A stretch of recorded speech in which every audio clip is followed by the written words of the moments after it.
we have to talk about these tornadoes, which, you know, we're going to focus on the labor aspect of them, but absolute solidarity with all the people who've been affected. I mean, they have been extremely devastating and historic. And I'm just hoping that the government is able to provide an adequate response to those who are in need in this like very difficult time. But we wanted to focus on this really nasty system of capitalism and how it has failed so many, but in this particular case, failed a handful of workers who lost their lives. Yeah, so first I want to start with reading the names of the confirmed victims, and we're Mm-hmm. unsure, particularly in the Mayfield case, if that's the final number. But just to start off with, so for at this Mayfield Consumer Products factory, we have Devin Burton, a 21-year-old, Kayla Smith, a 30-year-old, Lannis Joe Ward, a 36-year-old, Robert Daniel, 47-year-old, Janine Johnson Williams, a 50-year-old, Ivan Lopez, 51, and Jeff Creason, 57. And then for the Edwardsville, Illinois Amazon, identified victims we have is 26-year-old Austin J. McEwen, 28-year-old DeAndre Morrow, 29-year-old Clayton Lynn Cope, 34-year-old Etheria S. Heb, 46-year-old Larry E. Verdon, 62-year-old Kevin D. Dickey, 33-year-old, 34-year-old Etheria Heb, mother of a 1-year-old child that she was Mm-hmm. away from on this stormy night because got to work for Jeff Bezos. And I think the thing to comment on with the Amazon factory is a little bit simpler. Ken Klippenstein has an article after deadly warehouse collapse. Amazon workers say that you received virtually no emergency training.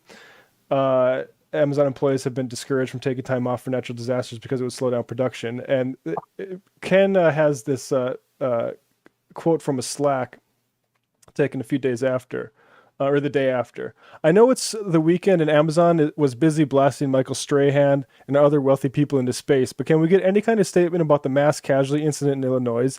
The employee wrote on Saturday afternoon. I feel something could be said or a plan of action to review and severe weather safety could be announced, and that we had live tornadoes touch down. Now, the people that were killed in the Amazon warehouse were sheltering in a south bank of bathrooms. It looks like that collapsed. It wasn't safe for them to be sheltering there, Mm-hmm. and I think this point about drills, right, is like these people said they'd never had drills. One of several posts to the company's internal Voices of Associates message board reflects a concern expressed by a dozen Amazon employees who spoke of the lack of workplace safety afforded to workers across the country, not just related to extreme weather events, but to hazards in general. Many workers, all of whom requested anonymity to protect their jobs, said they had never had a tornado or even a fire drill over the course of their careers at Amazon, dating back up to 6 years. Mm.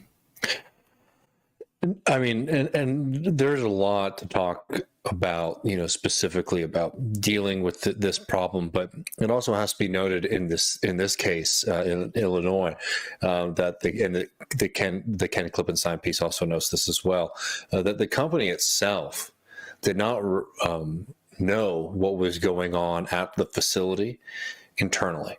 They found out from the media like everybody else, which means there is just a severe breakdown when it comes to safety protocols. Some of the other whistleblowers who spoke about Amazon's safety protocols were noting that they had been sort of raising the alarm about this problem for months and in some cases years, about the fact that there are not significant or substantial enough safety protocols or training for these kind of natural disasters. On top of all of that, the excuse that you get from Amazon on this is that it's hard to schedule. It's hard to schedule a kind of basic safety drill because, you know, there's so much turnover at the facilities, right? Which again is a labor problem that comes with, you know, Amazon's brutal treatment of people, right? I mean, Yeah. workplace safety, this is simple stuff. And I just wanted to share this because it really does hit at the heart of this problem that I think, you know, like there's a specific technical things that you can do to deal with disasters, right? And even like the most well-meaning company can mess mess this up potentially, right? Because it's something that's sort of outside of the norm of expectations. But when you are constantly getting people saying, we are failing at this, we are not prepared for this thing, that happens in this part of the world, that happens in this part of the country, and you ignore it, that is a systemic failure. That is you putting your profits over people. And these kind of text messages that we saw circulating on social media. This is Larry Verdin, who Matt noted earlier. These are some of the last messages that he sent out to loved ones. Well, I'll be home after the storm. What do you mean? Amazon won't let us leave. Then the heartbroken message is, what you're doing, I hope everything is okay. I love you.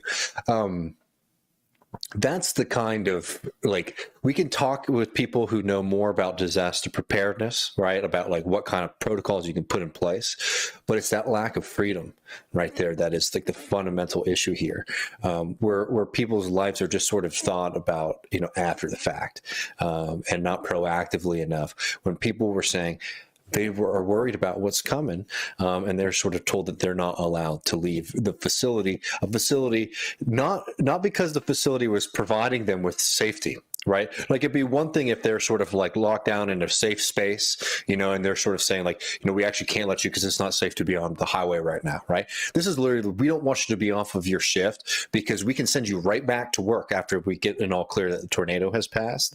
We don't want to interrupt our supply chain at a moment like this. I mean, this is absolutely despicable and anti-human. Yeah, exactly. Because they like to have the PR line, oh, it's safer for them to stay at work, right? Well, it's first of all, make it their fucking choice. But also, you're not even doing the bare fucking minimum. And it should be noted, like you said, there's no federal standards for factory safety shelters like this, which is an abomination. And there was this 2004 story, another Illinois, I can't remember exactly what city, but it was applauding this warehouse owner about their warehouse got hit by a tornado, but they actually had the good safety things. It's oh, look, isn't this a good example? You gotta federally enforce it. It can't be that 2004 article didn't influence all these factory owners to be oh yeah, I really care about that. They're nah. Every one of those other factory owners is mine's not going to get hit by a fucking tornado, and if it does, you know what? It's not really going to be my issue there anyway. What's really going to hit me? So I mean, yeah. Because the calculus that these companies make is that people will forget these folks' names and people will forget this episode. I mean, it's truly. I mean, I think the most indicting thing is the fact that people died at work and were sort of forced to be there, right? The second most indicting thing on the Amazon case is the fact that there was lack of kind of oversight nationally, throughout the company, on these kind of safety issues, that they didn't even have the direct lines of communication to even figure out what's happening at those facilities, right? So at that point, what's going on the shop floor? Well, people are sort of, the managers and the administrators, who I think are culpable just as much as the company, don't get me wrong, but they're operating from a logic that they're taught, and that starts all the way at Jeff Bezos, right? A logic that, life is cheap, people are expendable, people effectively are robots and tools for you to use, and not a kind of human-centered perspective where you would say, well, it's very frightening that there's a very serious tornado coming in. We're going to talk about what happened in Kentucky, and then at the end, a little bit about some of the things that make tornado deaths like this even more indicting, I think. But you really do have to start there, that within the corporation of Amazon itself, there are people within it saying our safety standards are not up to snuff. We're afraid to speak out because we can get fired for that, because Amazon is incredibly brutal when it comes to whistleblowers. And then the fact that people just do not effectively are sort of denied their freedom on the shop floor to make basic safety decisions for themselves.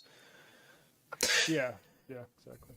I mean, I just want to note, because unfortunately it's a very similar story in Kentucky at this candle factory, and I don't have the name of the candle corporation in front of me right now, but yeah, Mayfield Consumer Products is at least the factory, looks like.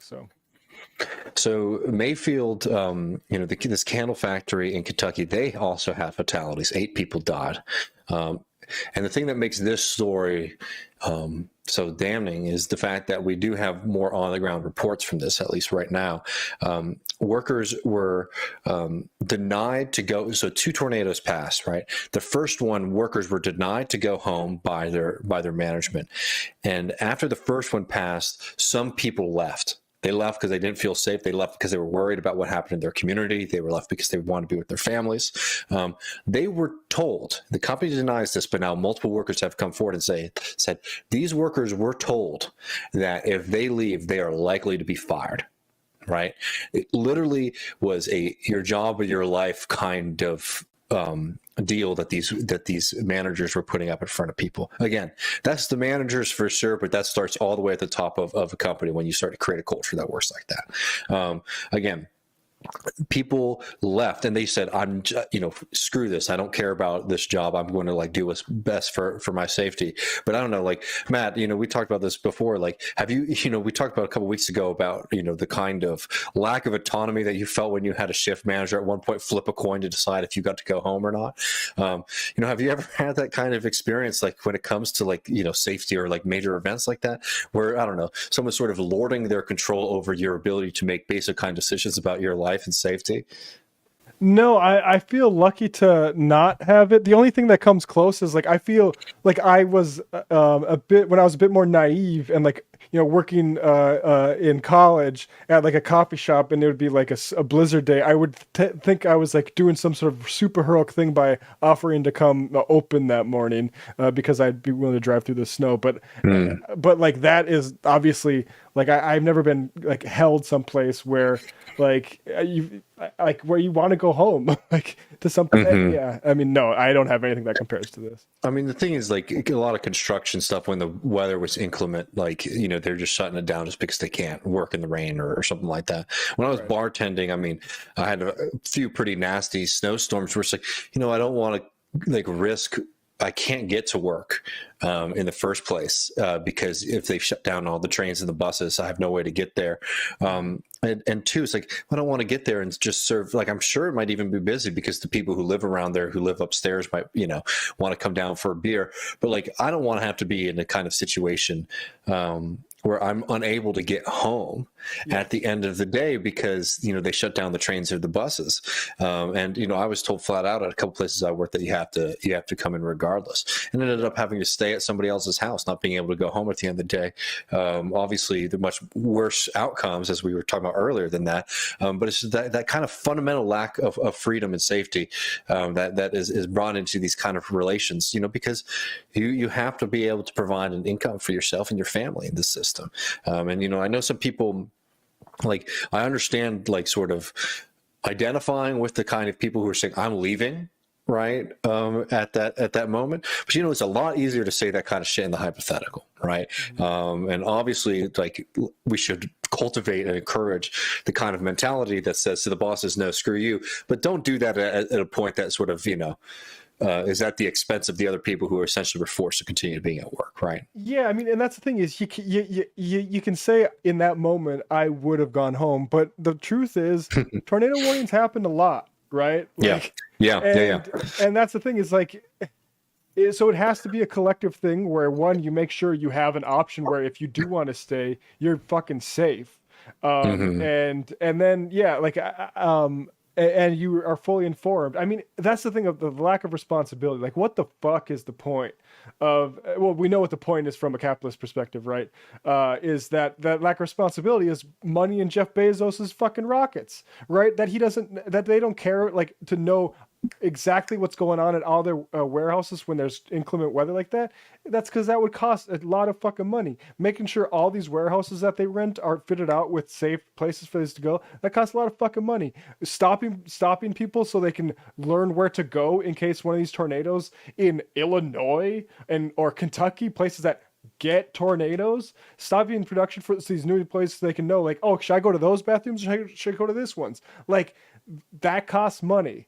I kind of got off on one there, but that's the only reason why these deaths are that's money in Amazon's bank.